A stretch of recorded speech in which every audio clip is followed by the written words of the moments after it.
Olá você, começa agora o Pauta Especial aqui pela sua TV Educativa Canal 3, hoje conversando com o Dr. Rodrigo Cunha, ele é o superintendente do PROCON aqui no estado de Alagoas. Nós vamos falar sobre plano de saúde, as novas regras para o plano de saúde que já estão aí em voga, algumas inclusive devem entrar em vigor ainda daqui a algum tempo, mas as pessoas já devem se preparar. Muito obrigado, doutor Rodrigo, por comparecer ao nosso programa. Olá, Elias. O PROCON agradece mais uma vez o espaço e a oportunidade de estar fazendo a sua principal missão, que é justamente orientar o consumidor. Nós estamos passando por uma nova transição, são novos serviços que são colocados à disposição do consumidor. Tudo isso é um avanço, né? A gente sabe que com o passar do tempo, novas leis, principalmente referentes a plano de saúde, entram em vigor, mas que infelizmente não são cumpridas por todos os planos. Por isso é importante todo consumidor ficar atento e exigir seus direitos. Por exemplo, agora, nesse mês de junho, entra em vigor uma lei específica que vai direto ao que determina o Código de Defesa do Consumidor, que é o direito à informação.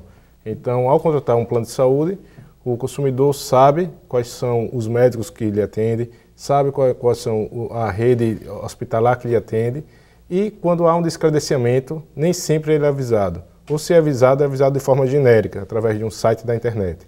Então a ANS, através de uma nova resolução, determinou que esse comunicado seja feito individualmente, seja através da própria fatura do plano de saúde, seja através de telefonemas, mensagens, mas que aquele consumidor individualmente saiba se foi descredenciado um hospital, um médico, se diminuiu a rede de cobertura e possa avaliar realmente se ainda é interessante permanecer naquele plano. Então, são avanços que, com o passar do tempo, vão sendo conquistados, que é necessário o consumidor estar vigilante, como também os órgãos de defesa do consumidor, e principalmente que os planos de saúde cumpram. Pois é, então quer dizer, eu estou habituado aí a determinado ambiente hospitalar, até porque ele faz parte da rede credenciada, e no momento aí crítico eu posso chegar inclusive a óbito.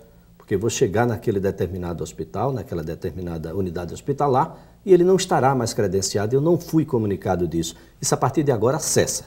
Exato. Essa nova norma, ela busca justamente evitar constrangimentos, evitar danos e prejuízos, grandes prejuízos.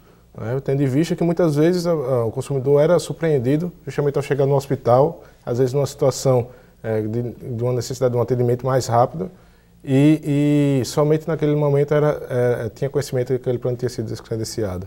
Então é importante saber de que essa informação ela tem que ser dada de forma prévia, no mínimo 30 dias antes o consumidor tem que saber e realmente avaliar se vale a pena ou não continuar nesse plano. Agora, essa informação chega na casa do consumidor, é obrigatório, ele vai ter que entrar num site, vai ter que entrar em algum outro veículo que termina fazendo com que essa informação fique mais restrita?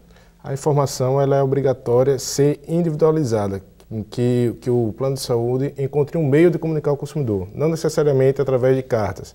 Se tiver um contato telefônico é válido, se tiver uma mensagem de texto também é válida, desde que se comprove o recebimento, mas é importante que seja individualizado, não apenas colocar no meio genérico e o consumidor que tem que ir atrás dessa informação. A ordem se inverteu, é o plano de saúde que tem que interesse de informar ao consumidor. Então, quer dizer, os médicos também são atingidos por essa nova regra? Sim, os médicos também. Todos os médicos que são credenciados, a partir do momento que se há alguma mudança, o plano de saúde que tem a obrigação de informar o consumidor. Agora, doutor Rodrigo, se o plano de saúde vai reduzir a sua cobertura hospitalar, ele deve reduzir também a sua mensalidade?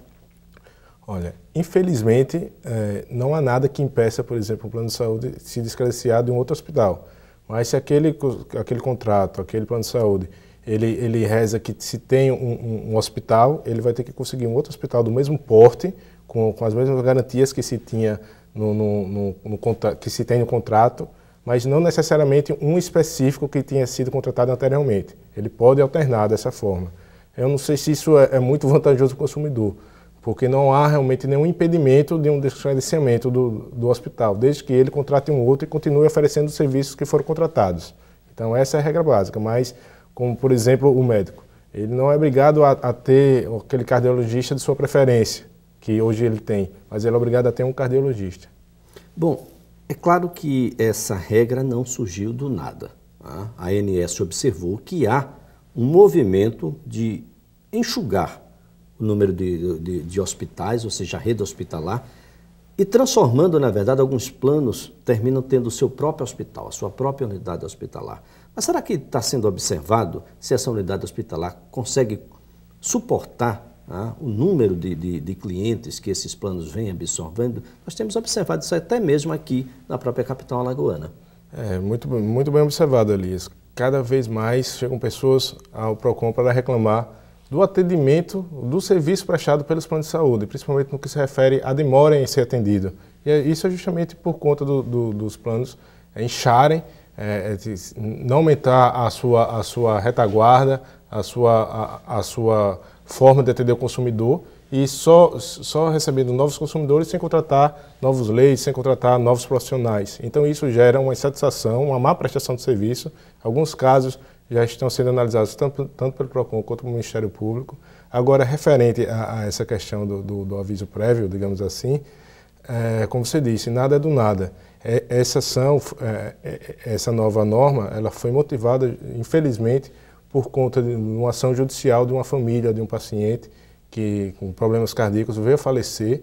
Ele procurou um atendimento hospitalar e quando chegou no hospital, que soube que aquele hospital, que ele já ia com muita frequência, não estava mais fazendo parte do plano de saúde e foi procurar um outro hospital. E dentro desse intervalo houve infelizmente a morte.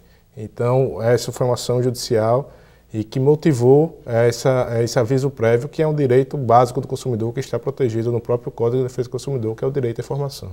Associado a isso, nós temos a questão da caução, algo que é frequente nos balcões de entrada dos hospitais particulares, sobretudo aqueles que estão associados a planos, e isso a partir de agora também é ilegal. Para além de ser ilegal, como é que o consumidor vai observar essa ilegalidade? Ele vai ter algum aviso, tem algo que identifique, diga, olha, é proibido? Sim, há sim uma necessidade de informação ao consumidor, ele tem que saber, e o fornecedor, o hospital, tem a obrigação de informar que naquele local não se pode cobrar o calção, né, que é justamente isso uma garantia, uma placa, cartaz dizendo que não se pode cobrar, que é proibido cobrar. Exato, um informativo de que aquele consumidor saiba e possa exigir o seu direito, inclusive informando qual é o procedimento, quais são os órgãos que deve procurar, como o PROCON, como o Ministério Público, como a ANS, e que, de certa forma, iniba essa prática que, infelizmente, ainda existe aqui em Maceió, aqui no estado, e o consumidor tinha mais essa informação, porque muitas vezes ou desconhece ou aquele momento de fragilidade em que, mesmo não tendo condições, você assina um cheque, você se compromete, sem mesmo ter a certeza de que pode honrar com esse compromisso. Pois é, no momento de urgência e de emergência, a nova regra diz que você pode procurar qualquer unidade hospitalar, seja ela pública ou privada, e que o atendimento deve ser garantido.